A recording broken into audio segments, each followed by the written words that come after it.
August 21, 2004. That day, a terrible incident happened in Bangladesh.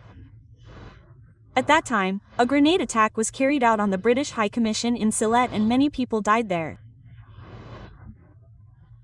We protested against this terrorism and militancy, and we decided to hold a peace rally against terrorism in protest.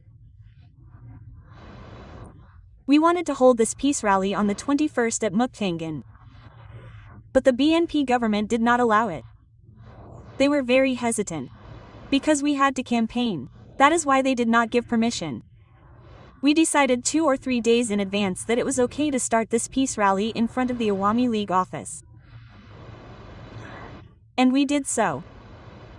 So that night at around 11 p.m. they gave permission.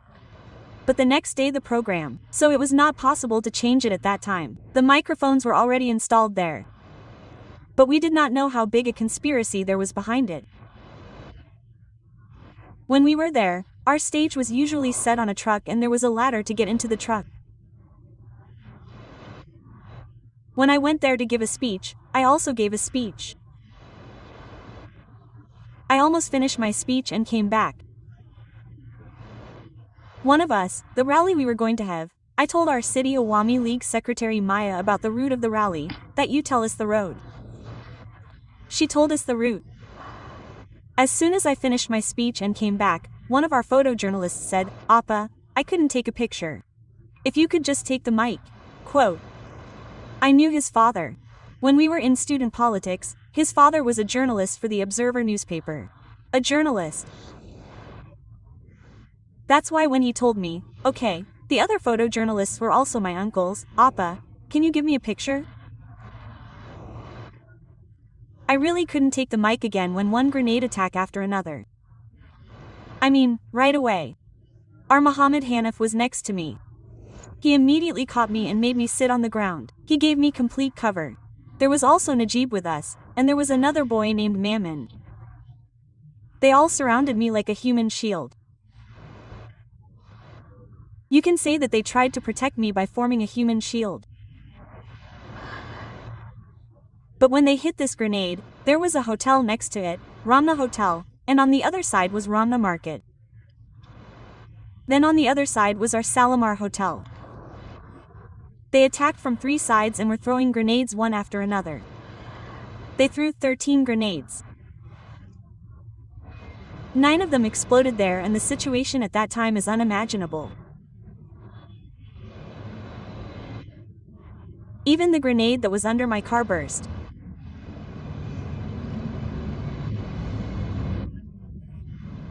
When it stopped, when I got into the car to come, my body was covered in blood. Because the grenade that they threw hit the trunk of our truck. But it did not fall inside the truck. It fell outside. Since those sprinter bullets hit Hanif Bhai completely in his head when he was shooting outside, I got a sprinter. And that blood was falling on me. So in that situation, when then all our leaders and activists who were there were almost injured. The whole place was covered in blood. Anyway, when I stopped for a while, we quickly got in the car and started driving. When my car arrived at our house at number 5, the car stopped on the veranda. All 4 wheels of the car immediately stopped. That is, the wheels of the gate that was busting under the car were damaged. But the car did not stop for the 3, 4, 5 kilometers that I had driven. When it stopped, I knew that it was my fate. Hope, okay. Rahana was covered in blood on my body. Rahana was very worried. What happened to you? No, nothing happened to me. But with me, Zilla Tarek got a grenade in his hand. It hit him. A few more people who were with me got hit. But if I have to tell you, he saved me by creating a human shield. My glasses were gone. They lost them. The glasses were lost. They said that IAB Rahman brothers could not see the entire sub. Immediately, I tried to search everywhere with people. What is the most unfortunate thing? This is that such a big incident happened. The police were there, when these injured and dead were lying there. Everyone who was outside, a little far away, rushed with the procession. Whoever rushed to rescue them, they beat them with sticks on the tree. They started charging. Many more people who were slightly injured by beating them with sticks died and charged with sticks. If such an incident happened, the police would probably come forward to help. But they did not come. No ambulance was allowed to come. What does that mean? It means that our leaders and activists were lathi charged and tear gas charged so that those who attacked them could move away from a safe place.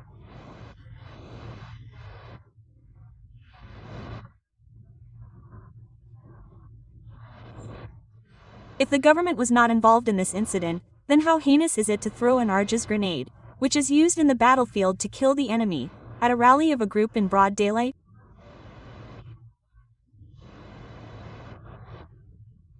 Think about it. Even then, I do not know how many people died, how many are alive. I immediately deployed our people all over Dhaka city, where everyone is, to make all the arrangements for their treatment. Unfortunately, the hospital where those who died were taken, and the injured who went to the medical college. All the medical college medicines were locked. And all the doctors who are not in the BNP's mind, they will not provide treatment. Bangabandhu Medical University will not take any patients. They are even obstructing treatment. Ibok still has his life, but his 2 legs have been blown off. He was taken to CMH. When he was taken to CMH, there was no way to understand whether he was alive or dead. When his son Mera passed away, Papone, who was our BCB chairman and MP, and then the 2 sisters, when they went to see him, they did not allow him to meet properly. And he said that Khalida Zia would come to see him. He locked these 3 siblings in a room so that they would not go in front of them. Khalida Zia took a camera and took pictures. But when she went to see him, there was actually no sense of judgment. No, then he was declared dead. After declaring him dead, the body would not be handed over to his sons. The body would not be handed over to them for anything. A lot was done. But this body was buried under their supervision. It was not handed over to the children.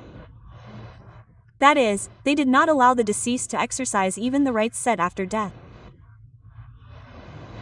Before this incident, Khalida Zia had said in a speech, I am quoting, Sheikh Hasina will never be the prime minister, let alone the leader of the opposition.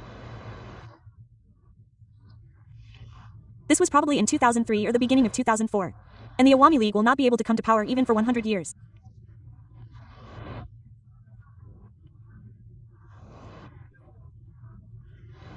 Since 1991, Khalida Zia and I had been provided security when Justice Shahabuddin Sahib was the president at that time. The SSF gave it to me.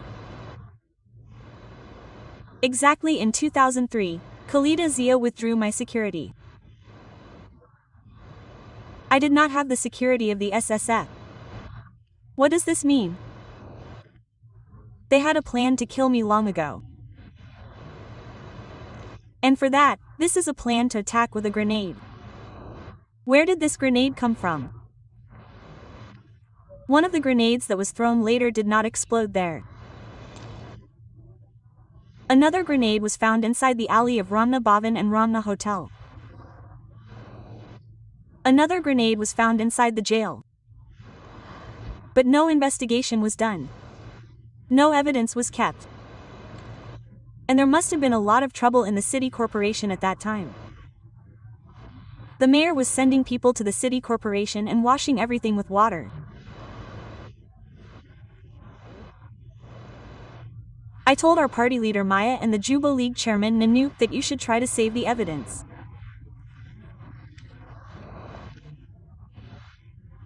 They tried to save the place by putting red tape on themselves. Because half of the place where the grenade was thrown was covered in blood. In the meantime, they had washed it and thrown it away and took the grenade. An army officer said that the grenade cannot be destroyed. It will remain as evidence. Why did he say this? He lost his job. The FBI came. They also checked it. They wanted to take my car. I did not leave the car as evidence. I did not give it. The reason for that was when we went to Parliament, we wanted to discuss it in Parliament.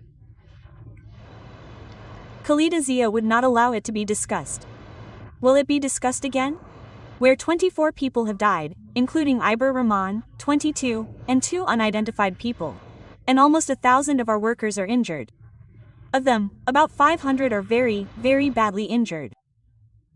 Many of them still cannot walk, have no legs, no eyes, no hands, and have to walk with splinters on their bodies. Brother, starting from our Obaidul Quader to Bahadin Nasim, our then Chhatra League president, secretary, Babubu, everyone has splinters on their bodies, but Khalida Zia will not allow so many of our members of parliament, they are injured, but they will not allow them to discuss it. She did not even allow us to bring a condemnation motion in our parliament. She did not even allow us to talk about it. On the contrary, what did Khalida Zia say in the parliament that, yes, who will kill her with a grenade attack again? She herself carried a grenade in her vanity bag. Think about it, a decent woman, she was the Prime Minister of Bangladesh at that time, she was saying this, did I have a vegetable bag in my hand in the meeting I went to? And am I an expert in throwing grenades? I am not either. But she said, who will you kill this time? This is the situation in Bangladesh. These are the militant terrorists who are being supported and used. This is what they are talking about now. I don't know how I survived. It probably feels like God took me by the hand and saved me. But we lost. Many of our people who were injured in the Guinea attack, many of our sisters died later. Many died. Still, we are trying to help them, to treat them. Whatever money is needed for treatment, and I have opened a separate bank account and everyone there has helped. And everyone has condemned this incident. But in terms of condemnation, when our intellectuals would give a statement on this incident, condemning the attack, one person did not sign. His name is Dr. Muhammad Yunus. Why did he not sign?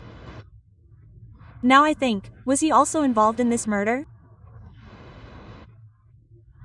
So if not, then this gate attack and the time when we were not in power, it was not possible for us to investigate. But when the category government came in 2007, when Fakhruddin Moinuddin Yasuddin was the president, they started an investigation on this grenade attack. I was in prison. At that time they also took a statement from me and asked questions. I replied, I told what I knew. And after investigating this, they left a report about who was doing what. Later, after we came, they started the trial. We started the trial, and all the accused who were sentenced, I mean, they went all the way to the High Court.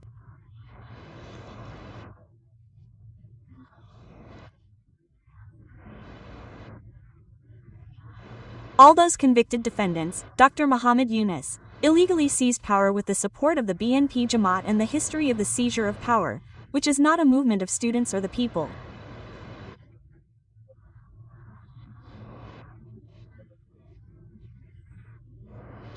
It had no leader.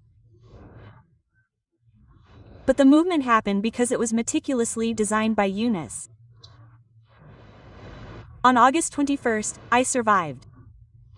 It is the will of Allah, Allah has saved me for my heart. But even this survival is difficult.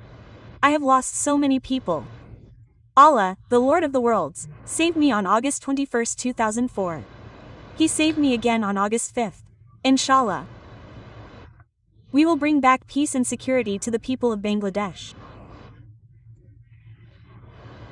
I pray for the forgiveness of the souls of those who bore martyrdom on August 21st and our countless Awami League leaders, activists, police, Ansar, lawyers, our cultural workers, students, teachers who died and are being martyred during this time. I pay tribute to the father of the nation, Bangabandhu Sheikh Mujib. I pray for the souls of all those who were martyred on August 15th, and I seek the cooperation of the people of Bangladesh. Brother, I have nothing left. Houses were burned and all the debris was looted. The houses of countless leaders and activists of the Awami League were burned and looted. Their lives have no meaning. Many have been killed. There is no account of it. They did not get their sons. They killed their mothers. They insulted their sisters. They killed their brothers. They killed their fathers. There is no account of how many people have lost their lives. They do not even do that account.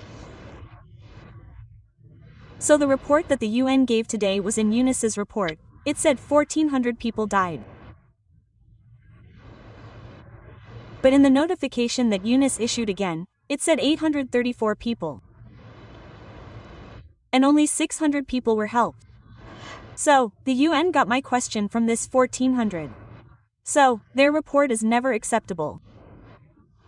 They need to investigate this further and correct this report. Because the correct information here should be given in. I will call upon all those who died, including this fascinated Abu Saeed, the students, the police, to take their bodies to Dar Calais and conduct a forensic examination with international experts to find out why they died.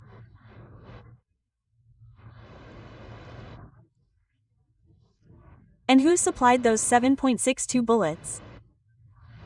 Where did they get the AK-47 from? Who supplied them? They must be investigated and found out. Those who have this weapon, the sniper rifle, are the ones who killed them. I have not killed anyone. Today I am called a murderer. I am called a dictator. Who has a bigger dictatorship than the one in Dr. Eunice's country? There is no rule of law, no justice. Everyone, starting from the Chief Justice, is insulting. Teachers are insulted. No one has any respect. No one has any security. Girls cannot go out of their homes. They have no security. Raping and killing women and children is a daily occurrence. They are chopped up and killed in broad daylight. There is no place for anyone to complain. A country cannot run like this. Inshallah, the day will come. Everyone must unite and remove this dictatorial, militant killer Eunice from power and protect the democracy of the people of the country. Thank you all. Joy Bangla, Joy Bangabandhu Bangladeshi. God Hafez.